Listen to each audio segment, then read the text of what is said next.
యేసు రెండో రాకడ వస్తే వాళ్ళు స్వర్గానికి పోతారా నరకానికి పోతారా? విజయప్రసాద్ గారు సూటిగా సమాధానం చెప్పగలరా? అంటే ఇక్కడ ఏం అర్థమవుతుంది అంటే ఆ పరమ దుర్మార్గమైనటువంటి సిద్ధాంతాన్ని అంగీకరించడానికి వీళ్ళ కామన్ సెన్స్ ఒప్పుకోవట్లేదు. తప్పు కదా, చాలా దారుణం కదా అనిపిస్తుంది. అందుకే చిచ్చి మా బైబిల్ అట్లా చెప్పలేదని అంటున్నారు. కానీ నిజంగా బైబిల్ చూస్తే అట్లాగే ఉంది.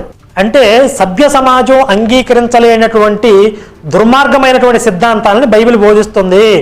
వాళ్ళంతటికి వాళ్ళే ఒప్పుకుంటున్నారు. ఇప్పుడు వాళ్ళే సెల్ఫ్ గోల్ వేసుకుంటున్నారు. ఆత్మరక్షణలో పడి వాళ్ళకి తెలియకుండానే కొన్ని నిజాలను కక్కేస్తున్నారు పాస్టర్లు. అది నేనే దేవుణ్ణి సినిమా సాధించినటువంటి ఒక గొప్ప విజయం.